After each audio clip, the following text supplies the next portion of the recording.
Bagaimana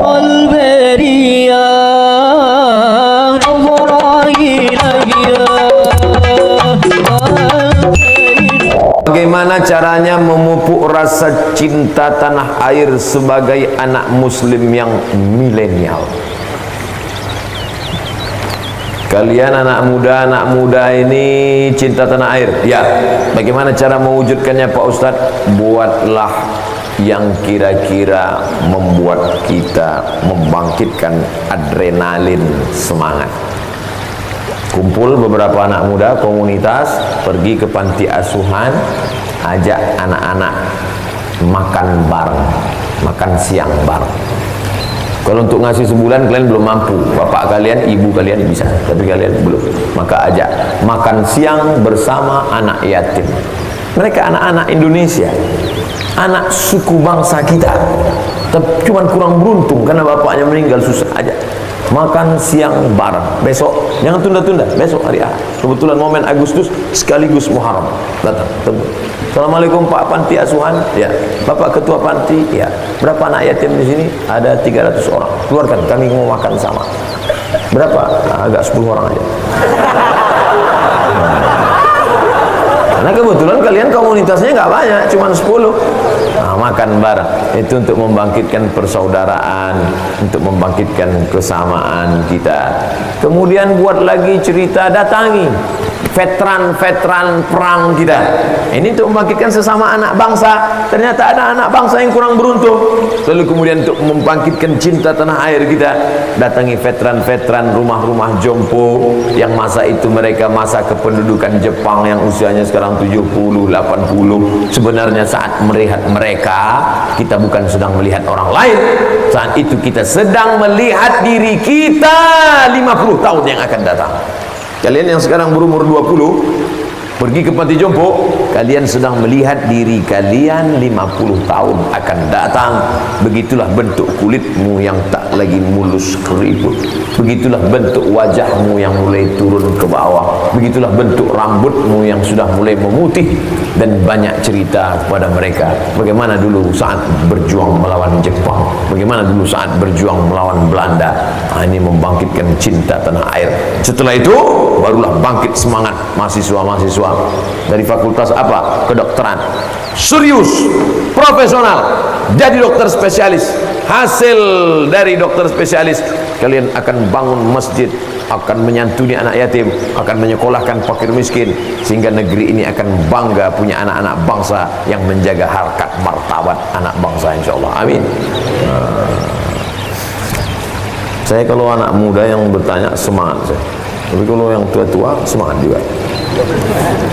Mohon petunjuknya bagaimana kita mengetahui, membedakan ketika kita diberikan teguran atau cobaan oleh Allah Subhanahu wa ta'ala. Misalnya demam.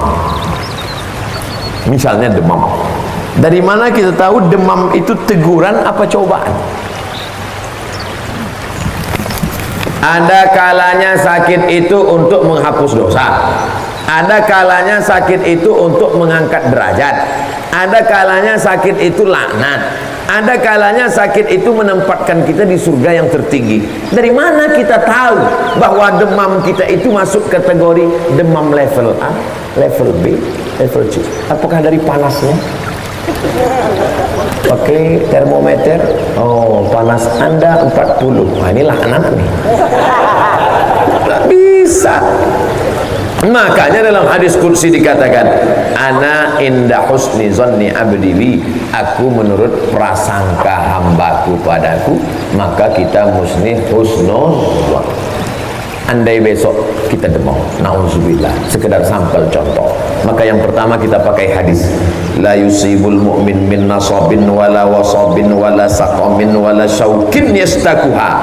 Demam panas, gundah gulana, susah hati, duri menusuk tapak kaki, cara Allah menghapuskan dosa-dosa. Jadi husnuzan sama Allah, bahwa Allah menghilangkan dosa kita. Kapan dia jadi laknat? Kalau penyakit itu datang tidak merubah apa-apa, tidak mengingatkan pada mati, tidak mensyukuri nikmat sehat, tidak merubah apapun, saat itu kita sedang terlaknat. 3, ada kalanya penyakit itu mengangkat derajat kita. Haji, balasannya haji mabrur, surga. Bangun masjid, balasannya dapat satu tempat istana di surga. Tapi ada balasan yang tidak bisa dihitung. Apa dia? Orang yang sabar, maka sabar menerima penyakit, tapi tetap berobat. Jangan gara-gara ini ayo kita ke rumah sakit. Sabar. Itu bukan sabar, bodoh. 4. Mungkin engkau tak ada dosa karena selalu istighfar, tahajud, witir. Mungkin engkau pula sudah ditinggikan Allah derajat, tapi rupanya namamu sudah ada dalam daftar penghuni surga Jannatul Firdaus. Sudah ada namamu di situ. Namamu sudah dituliskan malaikat. Cuma waktu dicek kurang amalnya. Ada yang kurang 2 on, ada yang kurang 2 mili. Maka bagaimana cara melengkapkannya? Diuji Allah SWT. Ketika dia dapat menerima itu ridha dia, maka dinaikkan Allah. Maka segala yang kita alami itu ada 4. Pertama, menghapus dosa. Yang kedua, mengangkat derajat. Yang ketiga, nama kita sudah masuk surga, tapi amal kita belum cukup. Yang keempat, tak ada perubahan apa-apa, menjadi terlaknat. Mudah-mudahan kita selamat dari yang nomor 4. Semoga Ustaz Somad selalu sehat dan selalu dilindungi Allah. Amin. Saya Arif Firmansyah, punya adik satu bapak. Posisi bapak sudah almarhum, sudah meninggal. Bolehkah saya menjadi wali nikah untuk adik saya? Tak bisa. Karena syarat wali itu adalah saudara seayah atau saudara kandung seayah seibu. Adapun saudara seibu tak bisa jadi wali. Saudara tiri tak bisa jadi wali. Kamu, saya mau mewalikan dia apa? Apa hubunganmu? Saya merasa saudara. Apa lagi?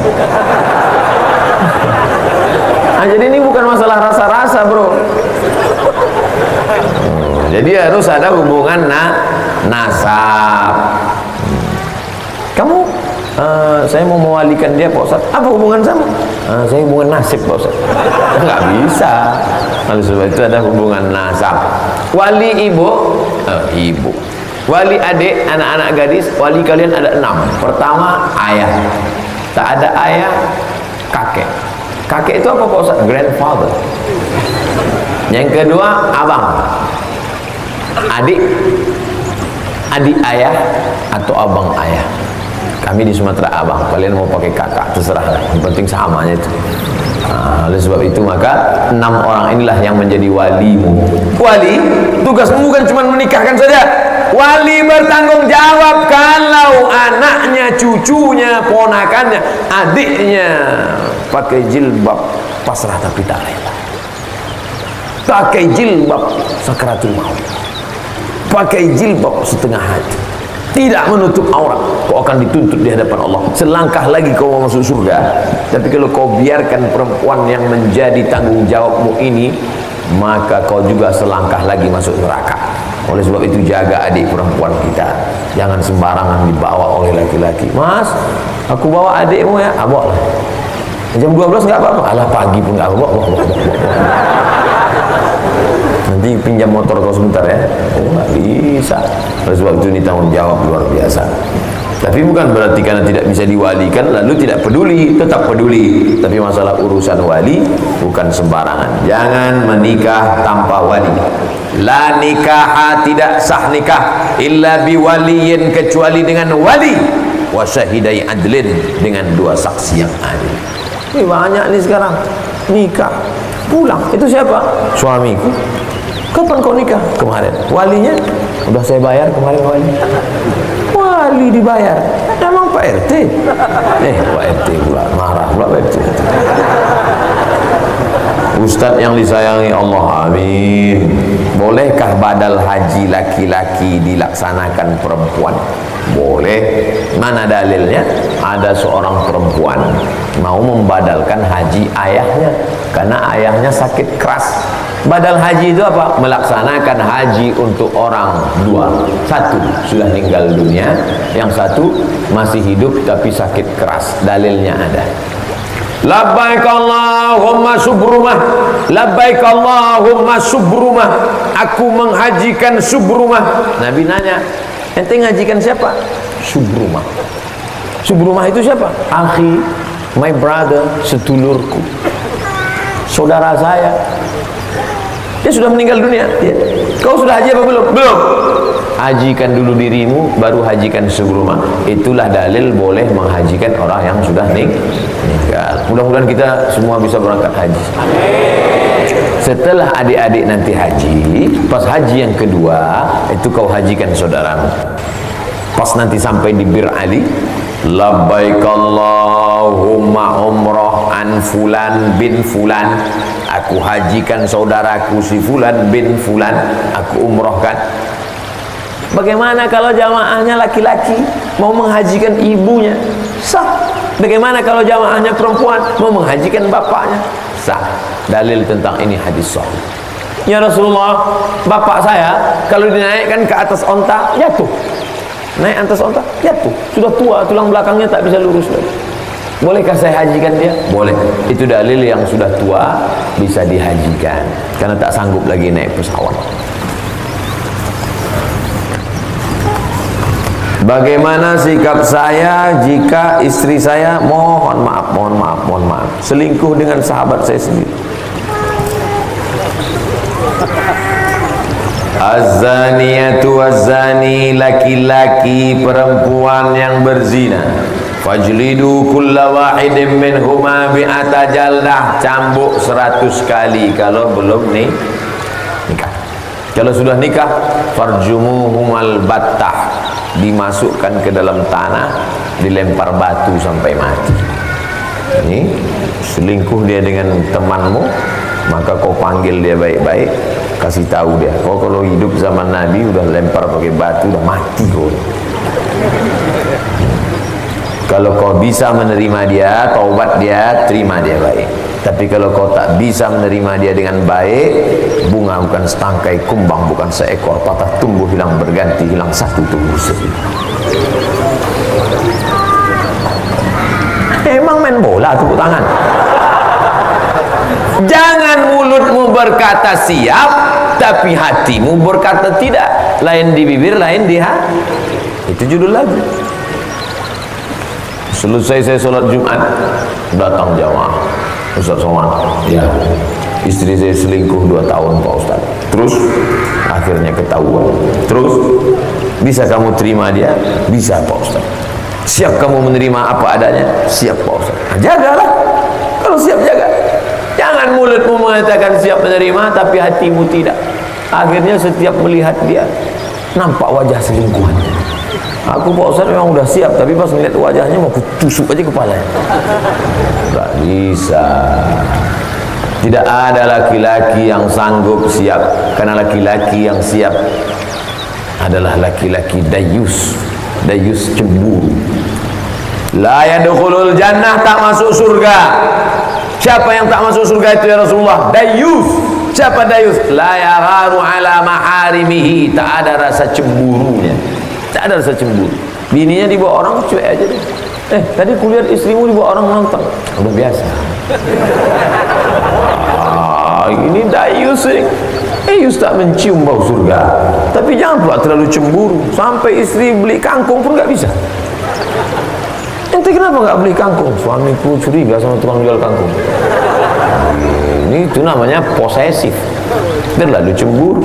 Lagi-lagi ummatan wasata. Jangan terlalu cemburu posesif, jangan pula sampai tak ada rasa cemburu dayus. Siapa namanya? Dayus posesif.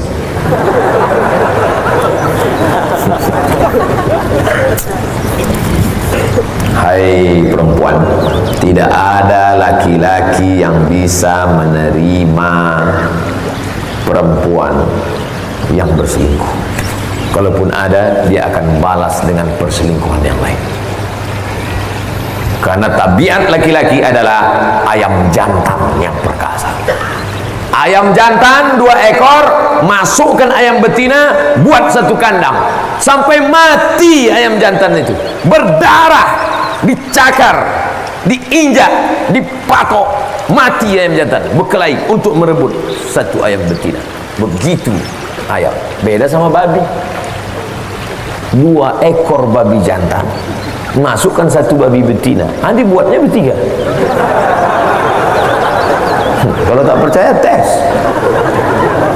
Maka laki-laki adalah ayam jantan yang perkasa, tak bisa berbagi hatinya, tak bisa berbagi cintanya. Tapi ada laki-laki yang hatinya lapang, setelah perempuan itu taubat, bisa dia terima. Mas, berat untuk kuakui, tapi aku sudah salah. Enggak apa-apa, aku siap menerimamu, karena aku pun juga udah nikah siri 3 kali. Rasakan kau lah. Semoga Ustaz selalu sehat walafiat. Amin. Saya sehat. Banyak orang yang ragu katanya saya sakit. Saya sehat. Jika seorang suami berkata kepada istrinya, saya tidak bisa lagi hidup bersamamu dan sudah tak suka lagi, apakah kata-kata itu termasuk talak? Talak terbagi 2. Talak soreh jelas, talak kinayah kiasan tak jelas. Ini termasuk talak sorih apa talak kinayah? Kinayah. Kalau dia jelas, ku talak engkau talak 1. Talak itu cerai, bukan ini kan. Itu tolak. Ku talak engkau talak 1. Itu namanya talak sorih, jelas. Tapi kalau yang model begini, aku tak suka lagi padamu, maka perempuan wajib nanya, maksud Allah? Misalnya dia bilang, kau pulang aja lah ke rumahmu. Atau dia katakan, aku mau muntah nengok muka kau. Maka jangan langsung diam. Tanya dia, maksudmu? Kalau dia bilang, ada niat tolak, maka jatuh tolak 1. Aku sudah tak suka lagi, pulanglah ke rumah. Maksudmu? Enggak, aku nyuruh aja. Enggak jatuh, berarti enggak ada niat. Tapi kalau kata dia ada niat, maka jatuh talak 1. Talak 1 masih bisa rujuk Pak Ustaz? Bisa. Limit waktunya berapa lama? 3 bulan. Kayak visa paspor juga. Kalau sebelum 3 bulan itu dia balik, rujuk. Cara rujuknya, datang aja sama dia. Makanya talak itu nggak boleh keluar rumah. Kalau laki-laki mentalak itu bukan berarti perempuan keluar rumah, tetap satu rumah, cuman beda kamar. Pas hujan balik lagi. Bilang sama dia, I back to you my darling. Udah balik. Tapi kalau sudah habis limit waktunya, masih bisa dia balik? Bisa. Cara baliknya akad ulang, karena waktu iddah namanya sudah habis. Macam nikah pertama kali dulu, ada mempelai laki-laki, ada wali, ada 2 saksi, ada mahar, ada ijab dan aku nikahkan engkau dengan anakku dengan mahar sebentuk cincin emas tunai sah. Itu namanya pengantin baru stok lama. Jelas? Talak 2 masih bisa balik, yang tak bisa balik talak 3. Makanya semarah-marahnya engkau jangan langsung talak 3. Ini ada laki-laki ini marah, menggeletar dia, aku talak 100.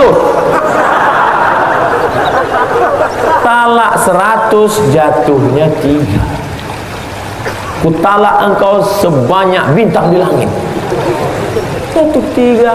Kalau sudah jatuh talak 3, la tankiu fala tahillu lahu hatta tankiha zawjan ghairah. Tidak boleh kau nikah dengan dia sampai dia nikah lagi dengan laki-laki lain. Hati-hati. Makanya laki-laki itu sebelum menikah mesti paham kursus pernikahan. Jangan asal-asal aja. Ini yang penting mampu, punya uang langsung nikah, nggak ngerti masalah. Akhirnya rupanya dia sudah talak dan dia tidak tahu talak. Sudah talak bolak-balik. Asal marah talak. Lambat teh manis talak. Lambat sarapan talak. Lambat setrika talak. Rupanya anak-anaknya selama ini anak-anak zina, gara-gara tidak tahu hukum talak. Makanya belajar, ngaji. Tapi masyarakat jamaah Masjid Al-Huda ini semua saya yakin sudah ngaji insyaallah. Saya pernah baca hadis mengatakan apabila seorang suami melakukan perbuatan mungkar maka secara otomatis jatuh talak. Bagaimana implementasi hadis ini Pak Ustadz? Mengingat seorang istri tidak mengetahui perbuatan suaminya di belakangnya. Maksudnya gini, man taraka sholata muta'ammidan faqad kafara jihara. Siapa yang meninggalkan sholat secara nyata, secara jelas, secara sengaja, maka kafirlah dia. Mungkin Bapak Ibu pernah lihat itu di internet. Siapa yang suaminya tak sholat, otomatis fasakh. Pernah baca? Saya pernah dapat kiriman. Sekaligus pertanyaan, Ustaz, apakah kalau suami itu nggak sholat, otomatis istri itu fasakh? Ada namanya tolak, laki-laki menceraikan perempuan. Ada namanya khulu, perempuan menggugat laki-laki. Ada namanya fasakh, hakim membatalkan pernikahan. Contoh, suami murtad. Ya bagus, pertama nikah, tiba-tiba dia murtad, maka hakim memfasakh. Karena kalau suami murtad, istrinya tetap muslimah, maka hubungan mereka adalah zina, maka harus dipisah. Begitu juga tentang tadi sholat.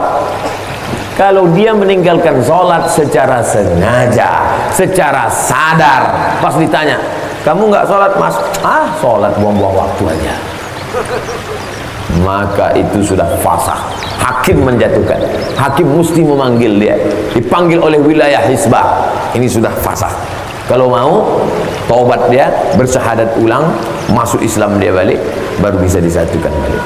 Nah ini hati-hati, yang nampaknya sepele, remeh temeh. Bagi yang meyakini bahwa meninggalkan sholat secara sengaja itu adalah kafir, keluar dari agama.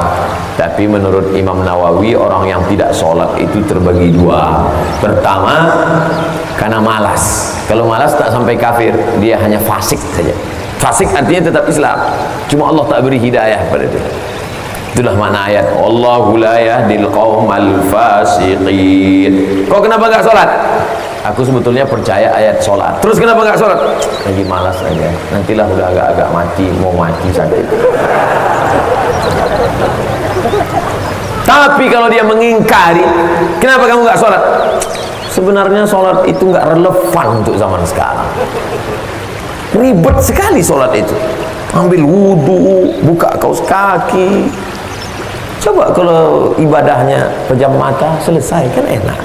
Wah, ini sudah menghina, bisa jadi murtad. Na'udzubillah. Bagaimana cara bilang sama suami kalau saya mau pergi ke pengajian? Karena waktunya malam hari, supaya suami tak marah. Tunjukkan aja gambar saya. Mas, Ustadz ini apa gila? Kalau dia tidak tergolong termasuk mazhab haters,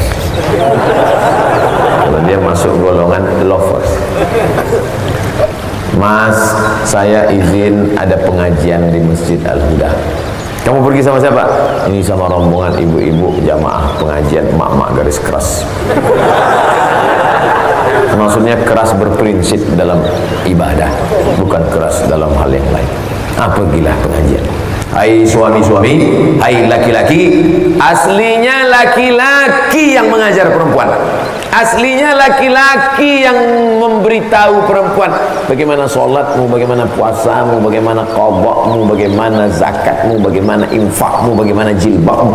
Tapi karena laki-laki tidak sanggup menjelaskan itu, maka dia mestinya mengundang pengajian di rumah, di masjid. Dia yang membawa.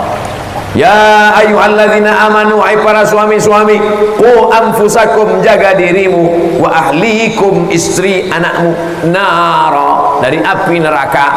Suami diberi harta warisan 2 kali lipat dari perempuan.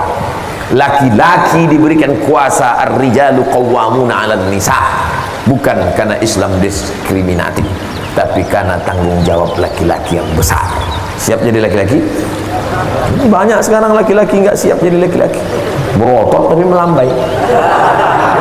Di mana pengajian Masjid Al-Huda? Sana. Ini termasuk laki-laki yang tak siap jadi laki-laki. Oleh sebab itu saya bangga malam ini saya sedang berhadapan dengan laki-laki yang sejati. Laki-laki yang sejati bukan ototnya tegap, Laki-laki sejati adalah laki-laki yang menyelamatkan perempuan. Khuliqatil mar'atu min dhila'. Perempuan itu diciptakan dari tulang rusuk yang bengkok. A'wajuha a'laha. Tulang rusuk yang paling bengkok, yang paling bagian atas. In akhazta aqamtaha kasartaha. Tulang rusuk yang bengkok itu kalau kau paksa lurus, dia akan patah. Ini tulang rusuk bengkok. Kalau kau paksa lurus, patah. Kalau kau ikut, kau jadi bengkok. Maka pandai-pandailah meluruskannya. Ajak dia pengajian, bawa majelis taklim. Kamulah laki-laki yang mesti membawa mereka. Sekarang ada perempuan yang mau pengajian. Alhamdulillah. Allah nggak adil Pak Ustaz. Kenapa dia baik dapat istri celaka? Kenapa dia perempuan baik dapat suami tak baik? Husnuzon sama Allah. Mungkin laki-laki yang tak baik itu supaya istrinya itu menjadi baik. Mungkin perempuan yang tak baik itu dijumpakan Allah dengan yang baik supaya mereka baik. Kalau suami baik dapat istri baik, lalu yang tak baik, masa mereka sama-sama dua masuk neraka? Husnuzon kepada Allah Subhanahu wa ta'ala. Oleh sebab itu maka menjadi laki-laki adalah tanggung jawab. Menjadi laki-laki, ibu yang punya anak laki-laki panggil ke sini sebentar nak. Kau menjadi laki-laki ada tanggung jawab di hadapanmu. Kau akan dituntut, kau akan ditanya. Kullukum ra'in, setiap kamu pemimpin, wa kullukum mas'ulun an ra'iyatih. Setiap kalian akan dituntut, diminta tanggung jawab di hadapan Allah Subhanahu wa taala. Laki-laki sekarang yang ditanya hanya salatmu saja. Yang ditanya sekarang hanya celanamu saja sudah nutup lutut atau tidak. Tapi begitu kau menikah, salat istrimu, bacaan Quran istrimu, jilbab istrimu, semua akan ditanya. Tapi jangan gara-gara ini kau takut nikah. Kau udah nikah berat kata susah. Jadi gimana? Aku mau nikah sama laki-laki aja. Oh, alhamdulillah. Laknat di atas laknat adalah disebutkan azabnya dalam Al-Quran. Ata'tunar rijala syahwatan min dunin nisa. Kenapa kalian bersahwat melihat laki-laki tapi tidak pada perempuan? Ada laki-laki yang bersahwat pada laki-laki. Melihat perempuan, cuek aja dia. Bro, ada cewek cantik, cuek aja. Ada anak lajang ganteng, wah. Ja'alna 'aliha safilaha. Kami jadikan bagian bawah tanah itu naik ke atas, bagian atas jatuh ke bawah. Wa amtarna 'alaihim bihijaratin min sijilin mamdud. Kami hujani mereka dengan tanah liat yang terbakar api neraka. Azab bagi homoseksual. Hati-hati. LGBT. Mudah-mudahan Allah menyelamatkan anak-anak muda kita insyaallah. Tadi saya dapat gambar kiriman, ada anak muda remaja masjid aktivis nikah. Saya buat komen di bawah, LGBT. Apa maksudnya Ustaz? Laki gemuk, bini tipis. Lakinya besar, istrinya kurus. Saudara yang dimuliakan Allah Subhanahu wa taala, tak ada makna pengajian kita malam ini kalau tidak membawa perubahan. Betul? Oleh sebab itu kita ingin setelah pengajian ini ada perubahan. Yang sebelumnya tidak sholat subuh, besok sholat subuh berjamaah. Yang sebelumnya belum berhijab, mudah-mudahan dibukakan Allah pintu hatinya berhijab. Yang selama ini masih lagi keluh kesah, selalu mengutuk nasib, mulailah dia percaya kepada takdir baik dan takdir buruk. Mudah-mudahan sesuai dengan tema kita, terwujudlah kaum muslimin ummatan wasatan yang cinta negeri dan tanah air. Amin ya rabbal alamin. Kalau tidak kita membangun bangsa ini, tidak akan mungkin orang lain akan datang membangunkan bangsa kita untuk kita. Usaha sudah, sekarang berdoa. Habis itu kita pulang bertawakal. Maka sebelum berdoa kita mohon kepada Allah, bertawassul dengan membaca Al-Fatihah. A'udzu billahi minasy syaithanir rajim. Bismillahirrahmanirrahim. Alhamdulillahi rabbil alamin. Arrahmanir rahim. Maliki yaumiddin. Iyyaka na'budu wa iyyaka nasta'in. Ihdinas siratal mustaqim. Siratal ladzina an'amta 'alaihim ghairil maghdubi 'alaihim waladdallin. Amin. Allahumma ja'al hadzal balada baladan aminan mutmainnan ya'tihi rizquhu min kulli makan. Jadikan negara Kesatuan Republik Indonesia negeri yang aman, damai, terbuka pintu rezeki dari segala macam penjuru, ya Allah. Allahumma waffiq ulata umurina, berikan hidayah, taufik hidayahmu kepada pemimpin-pemimpin kami agar dapat membantu menolong negeri ini menjadi negeri yang aman, baldatun thayyibatun wa rabbun ghafur. Allahumma dafa'na al-ghala' wal waba' wal fahsya' wal riba wal zina wal munkar. Selamatkan negeri kami dari perpecahan, malapetaka, bencana, musibah, riba, zina, narkoba, perbuatan keji dan munkar. Allahumma ja'al abna'ana wa banatina min hafazil Qur'an wal hafizat. Jadikan anak-anak kami menjadi para penghafal Al-Qur'an. Minal mujahidina fi sabilik bi amwalihim wa anfusihim. Anak-anak muda kami menjadi pejuang yang akan menolong agamamu dengan harta dan nyawa mereka, ya Allah. Allahumma inna nas'aluka salamatan fid din. Selamatkan kami dalam akidah Ahlus Sunnah wal Jamaah. Wa afiatan fil jasad. Sehatkan badan kami supaya kami bisa beribadah, salat berjamaah. Wa ziyadatan fil ilmi. Tambahkan ilmu kami supaya benar amal kami menurut tuntunan Quran dan Sunnah. Wa barakatan fil rizqi. Berkahi rezeki kami supaya kami bisa berinfak, berzakat, berwakaf dan bersedekah. Wa taubatan qablal maut. Beri kami taubat sebelum mati. Wa rahmatan indal maut. Curahkan rahmat ketika kami menghadapi mati.